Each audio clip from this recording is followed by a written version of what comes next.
কিন্তু কিভাবে মানে ইন্টেলিজেন্টলি মানে লোক মানে মানে শেয়ার হোল্ডাররা, যারা রিটেল শেয়ার হোল্ডাররা, তারা বোঝার আগে কোম্পানিতে কিভাবে কি চেঞ্জেস আনছে, কিভাবে ফ্রড করা হচ্ছে, এই যে ছোটো ছোটো ট্রিক্স বা hey guys, welcome to the channel rational Ganguly. আজকের এই ভিডিওতে আমরা আলোচনা করব কয়েকটা বইয়ের ব্যাপারে, কয়েকটা বই নিয়ে, যে বইগুলো আমার ইনভেস্টিং ফিলোসফিকে ডেভেলপ করতে খুব সাহায্য করে। আমি যখন প্রথমে ইনভেস্ট করা শুরু করি, আমার কাছে শর্ট টার্ম বা লং টার্ম বা মিডিয়াম টার্ম মানে এই রকমভাবে আমি ভাবতাম যে 2 মাসে ইনভেস্ট করব, রিটার্ন পেয়ে গেলাম, হয়ে গেল। 3 মাসে ইনভেস্ট করব, হয়ে গেল। কিন্তু এই সাইকোলজি নিয়ে যদি আমি ইনভেস্ট করি, এইখানে আমার প্রবাবিলিটি, উইনিং প্রবাবিলিটি, আমার ইনভেস্টমেন্ট মানে নেগলিজেবল প্রায়। এইভাবে ইনভেস্টিং হয় না, এইভাবে মানে ট্রেডিং হয়, ট্রেডিং করা যেতে পারে, কিন্তু এটা ইনভেস্টিং না। তো ইনভেস্টিংয়ের ব্যাপারটা আরও ডেপথে জানার জন্য আমি কয়েকটা বইয়ে সার্চ করি, কিন্তু জেনারেলি যে কটা বই মার্কেটে অ্যাভেলেবেল আছে সবগুলোই হচ্ছে মানে ওয়েস্টার্ন কনসেপ্টকে একটু চেঞ্জ করে ইন্ডিয়ান মার্কেটে ইমপ্লিমেন্ট করার চেষ্টা করছে। যার জন্য আমি কিছু ইন্ডিয়ান অথারের বই খোঁজার চেষ্টা করি। তখন আমার কয়েকজন সিনিয়র বন্ধু, মানে সিনিয়র দাদা, কলেজের কয়েকজন দাদা যারা মানে MBA বা CA নিয়ে কয়েকজন পড়ছে, তাদের থেকে এই রেফারেন্সগুলো পাই যে এই কয়েকটা বই দেখতে পারি এই অথারের। তারপর কয়েকজন, যখন আমি ইউটিউবে সার্চ করি, কয়েকজন ইউটিউবার এই বইগুলো রেকমেন্ড করে, সেগুলো নিয়ে আমার পড়া শুরু হয়। আর যে বইগুলো সত্যি অ্যাকচুয়ালি আমার ইনভেস্টিং ফিলোসফিকে ডেভেলপ করার জন্য খুব খুব হেল্প করেছে। তাই কিছু অথারের ইন্ডিয়ান বই, যেগুলো ইন্ডিয়ান স্টক মার্কেটে অ্যাজ এ ইনভেস্টমেন্ট ফিলোসফি হিসেবে অ্যাপ্লাই করা যেতে পারে, এরকম কিছু বই নিয়ে আজকে আলোচনা করব। তাহলে চলো শুরু করা যাক। এই ভিডিওটা স্টার্ট করার আগে যে প্রথমেই যে কথাটা বলা হচ্ছে সেটা হচ্ছে, যদি ভিডিওটা ভালো লেগে থাকে প্লিজ চ্যানেলটাকে সাবস্ক্রাইব করো, আর কমেন্ট বক্সে লিখে জানিও কেন ভিডিওটা ভালো লেগেছে, আর যদি খারাপও লাগে তাহলেও লিখে জানিও যে কেন ভিডিওটা খারাপ লেগেছে। তাহলে চলো শুরু করা যাক প্রথম বইটা নিয়ে। প্রথম যে বইটা সেটা হচ্ছে কফি ক্যান ইনভেস্টিং। এই বইটা ইংলিশে লেখা, কিন্তু ইন্ডিয়ান অথার মানে সৌরভ মুখার্জিয়া, রক্ষিত রঞ্জন এবং প্রণব উন্দিয়াল, এই তিনজনের লেখা এই বইটা। আর সব থেকে মজার ব্যাপার হচ্ছে এই যে বইটা তিনজন মিলে লিখেছে, কিন্তু বইটা পড়লে কখনোই মনে হবে না যে মানে এই পার্টটা মনে হয় সৌরভ মুখার্জি লিখেছে, এই পার্টটা মনে হয় রক্ষিত রঞ্জন লিখেছেন। একদম স্মুথ, মানে কখনোই মনে হবে না যে তিনজনে আলাদা রাইটারের এই বইটা। মনে হবে একজনই কমপ্লিটলি এই জিনিসটাকে পুরো ডিসক্রাইব করেছে, বোঝানোর চেষ্টা করেছে। এই বইটা নিয়ে আমি একটা ভিডিও বানাবো, কমপ্লিট ভিডিও, এই বইটার পুরো সাবজেক্টটা নিয়ে, মানে বিষয়টা নিয়ে কী কী লেখা আছে। তার আগে একটা ছোট্ট ডেসক্রিপশান দিয়ে দিই। ছোটো ডেসক্রিপশান হচ্ছে, রবার্ট কার্বি বলে একজন, যিনি ক্যাপিটাল গার্ডিয়ান ট্রাস্টে কাজ করতেন। তিনি 1984 একটা নোট পাবলিশ করে, যেখানে তার ক্লায়েন্টের হাজব্যান্ড, প্রথমে বলি রবার্ট কার্বি কী করতেন। রবার্ট কার্বি হচ্ছে ইন্ডিভিজুয়াল ওয়েলদি মানুষকে ইনভেস্টমেন্টের জন্য গাইড করতেন, কোথায় ইনভেস্ট করতে হবে, কখন এন্ট্রি নিতে হবে, কখন এক্সিট নিতে হবে। তো 1984 যে নোটটা পাবলিশ করেন সেটা হচ্ছে কফি ক্যান পোর্টফোলিও বলে একটি নোট পাবলিশ করেন। সেখানে লেখা হয় যে তার ক্লায়েন্টকে তিনি যখনই কোনো স্টক সাজেস্ট করেছেন এন্ট্রি এবং এক্সিটের, এরকমভাবে 10 বছর গেছে, কিন্তু তার হাজব্যান্ড যে এন্ট্রি যখন করতে বলেছে তখন এন্ট্রি করেছে কিন্তু এক্সিট করেনি।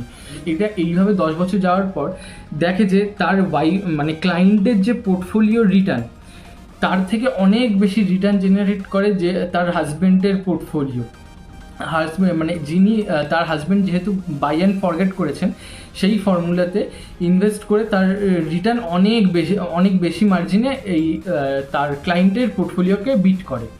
কেন এইটা দেখে রবার্ট কার্বি একটু অবাক হয়, যার জন্য তারপর এই নোটটা পাবলিশ করা হয় যে কফি ক্যান ইনভেস্টিং, মানে বাই অ্যান্ড ফরগেট, মানে হাই কোয়ালিটি কোম্পানিতে ইনভেস্ট করে যদি আমরা 10 বছরের মিনিমাম হরাইজন নিয়ে বাই অ্যান্ড ফরগেট এই ফর্মুলাটা অ্যাপ্লাই করি, তাহলে আমাদের পোর্টফোলিওর রিটার্ন আমরা সব ম্যাক্সিমাইজ করতে পারবো, কিন্তু মিনিমাইজ করতে পারবো হচ্ছে রিস্ককে। এই ফর্মুলাটা নিয়েই এই নোটটা পাবলিশ করে। কিন্তু এই ফর্মুলাটা তো পড়ার জন্য ঠিক আছে, মজা নেওয়ার জন্য ঠিক আছে, কিন্তু ইন্ডিয়ান মার্কেটে আমরা এটাকে অ্যাপ্লাই করবো কী করে? তার জন্য এই সৌরভ মুখার্জি, রক্ষিত রঞ্জন এবং প্রণব উনিয়াল, এই মানুষগুলো এই বইটাকে কিছু সেট অফ রুলস দিয়েছে, যে সেট অফ রুলস দিয়ে আমরা কিছু কোম্পানি আইডেন্টিফাই করব এবং 10 বছরের হরাইজনে আমরা বাই অ্যান্ড ফরগেট ফর্মুলাতে অ্যাপ্লাই করে হোল্ড করব। এইটা হচ্ছে ব্যাপার। এইটাকে জাস্টিফাই করার জন্য তারা কিছু পোর্টফোলিও, অলমোস্ট 10টার কাছাকাছি পোর্টফোলিওর ব্যাক টেস্ট করে দেখিয়েছে, যার মধ্যে অলমোস্ট 80% পোর্টফোলিও নিফটি 50 বা সেন্সেক্সের রিটার্নকে ইজিলি বিট করে গেছে। তো এই হচ্ছে ব্যাপার। আর আরেকটা কথা যেটা মজার ব্যাপার হচ্ছে, এইটা আমার ফার্স্ট ইনভেস্টিং বই, যেটা দিয়ে আমি আমার ইনভেস্টমেন্ট ফিলোসফি কমপ্লিটলি ডেভেলপ হয়েছে। আর আমি এখনও অবধি এই যে thought process, buy and forget thought প্রসেসেই আমি আমার ইনভেস্টমেন্টটাকে মেনটেন করার চেষ্টা করি, যে মানে আমি উল্টে অ্যাডিশন করব কিন্তু আমি এক্সিট করব না, এই ফর্মুলাতেই আমি চলছি।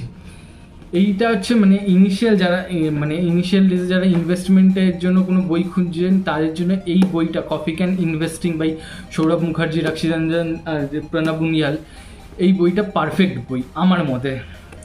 এইটা তাহলে নেক্সট বইয়ে যাওয়া যাক। নেক্সট বই হচ্ছে এনাদেরই, মানে সৌরভ মুখার্জি, রক্ষিত রঞ্জন আর সলিল দেশাইয়ের লেখা ডায়মন্ড ইন দ্য ডাস্ট।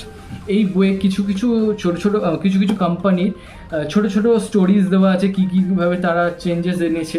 আর সব থেকে মজার ব্যাপার, এটা একটু মানে কফি ক্যান ইনভেস্টিং হচ্ছে বেসিক একদম, এটা একটু মানে যারা ইনভেস্টিং কয়েকদিন ধরে করছে বা ইনভেস্টিং নিয়ে যারা খুবই সিরিয়াস, এইখানে মজার ব্যাপার হচ্ছে এই বইটাতে যেটা বোঝানো হচ্ছে সেটা হচ্ছে ফরেন্সিক অ্যাকাউন্টিং, মানে অ্যাকাউন্টিং ফ্রড। মানুষের মানে যে কোনো কোম্পানি যদি প্রমোটার চোর হয়, কোম্পানি থেকে যদি টাকা প্রমোটার চুরি করে নিয়ে বেরিয়ে যাচ্ছে, বা কিছু না কিছু চেঞ্জেস আসছে যেটা মনে হচ্ছে দয়া কুছ তো গড়বড় হ্যায়, এরকম টাইপ ফিলিং আসছে, তাদের জন্য তার আগে মানে এই কয়েকটা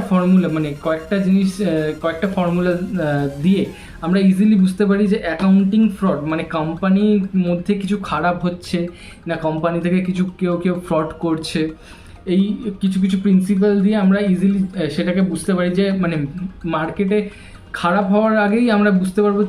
সবথেকে মজার ব্যাপার হচ্ছে আরেকটা জিনিস বোঝানো হয়েছে, যে যাই খারাপ হোক কোম্পানিতে সেটা কিন্তু ব্যালেন্স শিটে রিফ্লেক্ট করবে। আর সেটা বুঝতে গেলে এই যে ফরেন্সিক অ্যাকাউন্টিং, মানে অ্যাকাউন্টের মধ্যে কী চেঞ্জেস আসে, চেঞ্জেস আসলে আপনি রেড ফ্ল্যাগ বুঝবেন যে এখানে ভুল হচ্ছে, মানে এবার অ্যালার্ট হয়ে যাওয়া উচিত, আমাকে এবার এক্সিট নেওয়ার চিন্তাভাবনা করতে পারে।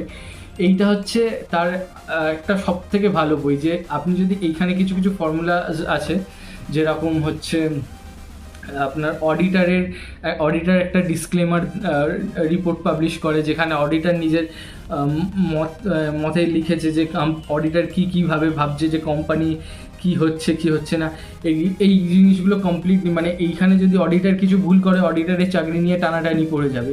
এরকম কিছু ফরেন্সিক ফর্মুলা এই বইটার মধ্যে লেখা আছে, যেগুলো আপনি কোনো কোম্পানির ব্যালেন্স শিটের উপরে অ্যাপ্লাই করে বুঝতে পারবেন যে কোম্পানি ফ্রড করছে কি করছে না। এই বইগুলো নিয়ে আমি একটা এপিসোড বানাবো। তার আগে আপাতত এই ছোট ডেসক্রিপশন মানে ছোট একটু ভাবে বোঝানোর চেষ্টা করছি। যদি কিছু খারাপ লেগে থাকে তাহলে কিছু মনে করবেন না, আমি নেক্সট ভিডিওতে এগুলো ডেভেলপ করার চেষ্টা করব। তাহলে নেক্সট বই আরেকটা বই আছে, সেটা নিয়ে কথা বলা যাক। আরেকটা বই হচ্ছে এই ক্যাপিটালিজম উইদাউট ক্যাপিটাল। এই বইটা আমি রিসেন্টলি পড়ছিলাম। এই বইটা মানে অসাধারণ বই, একটা মানে হেভি ইন্টারেস্টিং। আর সবথেকে মজার ব্যাপার হচ্ছে আমার বিজনেস বুকস পড়তে বা বিজনেস ম্যাগাজিন পড়তে আমার অসাধারণ লাগে, যে কোম্পানি প্রোমোটারে কত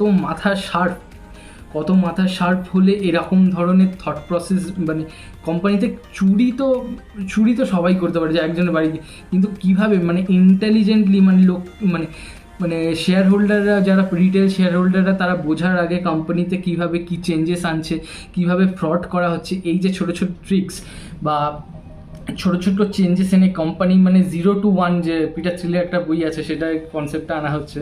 যাই হোক, কিন্তু 0 to 1 মানে কোথা থেকে কোম্পানি কোথায় নিয়ে চলে যায়, এই বইটা দেখলে, এই বইটায় সব থেকে আরেকটা মজার ব্যাপার হচ্ছে যে দেখাচ্ছে, বোঝানো হচ্ছে যে কেপেক্স, আমরা কেপেক্স জেনারেলি বুঝি বড় বড় কোম্পানি, বড় বড় মেশিনারি, বড় বড় প্লান্ট, এগুলো ফিক্সড করলে এইগুলো কেপেক্স হচ্ছে, ক্যাপিটাল এক্সপেন্ডিচার, সরি, কোম্পানির ডেভেলপমেন্টের কাজে আসছে, এইগুলোই ইনভেস্টমেন্ট কোম্পানি না। এই ইনভেস্টমেন্টের ডেফিনেশনই কমপ্লিটলি চেঞ্জ হয়ে গেছে আজকের দিনে দাঁড়িয়ে। ইনভেস্টমেন্ট অনেকটা সফটওয়্যার বেসিস। সবথেকে মজার ব্যাপার, এই বইটা যখন আমি পড়ছিলাম আমার দুটো কোম্পানির কথা খুব মাথায় আসছিল। একটা হচ্ছে এশিয়ান পেন্টস আর দ্বিতীয় হচ্ছে যে বাজাজ ফাইন্যান্স। বাজাজ ফাইন্যান্স, এই দুটো কোম্পানি কেন? এই দুটো কোম্পানি তার কারণ হচ্ছে এই দুটো কোম্পানি যখন মার্কেটে যখন বোঝার আগে, এশিয়ান পেন্টস তো মানে ইসরোর আগেও আমি সুপার কম্পিউটার যখন ইন্ডিয়াতে প্রথম এনে যখন ডেটাকে নিয়ে খেলা শুরু করে, তখন এশিয়ান পেন্টস কীভাবে কী ডেভেলপ করেছে সেগুলো, মানে সেই থট প্রসেস এই বইয়ে যেভাবে লিখেছে এইগুলো আমি খুব মিল পাচ্ছিলাম। যার জন্য এই ক্যাপিটালিজম উইদাউট ক্যাপিটাল, এই বইটা খুব আমার মজার লেগেছে যে কীভাবে একটা বইয়ে থ্রু দিয়ে বোঝানো যাচ্ছে যে ক্যাপিটালিজম এখন আর স্পেশালি হার্ডওয়্যারের ওপর ডিপেন্ডেন্ট না, মানে এইটা কমপ্লিটলি সফটওয়্যারের উপর বেস হয়ে গেছে, ডেটার ওপর বেস করে এখন ইনভেস্টমেন্ট হচ্ছে। এই জিনিসগুলো বুঝতে অসাধারণ লাগছে আমার, জাস্ট অসাধারণ। যার জন্য এই বইটা আমি রেকমেন্ড করব, মানে পড়তে পারো, যেটা আমার পড়ে খুব মজা লেগেছে, ক্যাপিটালিজম উইদাউট ক্যাপিটাল। আর একটা ব্যাপারে হচ্ছে প্রত্যেকটা বইয়েরই আমি লিঙ্ক ডেসক্রিপশানে দিয়ে দিয়েছি, যদি তোমাদের ইচ্ছে হয় তাহলে গিয়ে চেক করতে পারো এবং বাই করতে পারো। থ্যাংক ইউ, আশা করি তোমাদের ভিডিওটা ভালো লেগেছে। যদি ভালো লেগে থাকে তাহলে প্লিজ জানিও কেন ভালো লেগেছে, আর কেন খারাপ লেগেছে সেটাও জানিও যদি খারাপ লেগে থাকে। আর গালাগাল করার ইচ্ছে হলে একদম দিল খুলে, নিজেদের ভাই ভাইয়ের ব্যাপার, মন খুলে গালাগাল করতে পারো। Thank you, have a great day.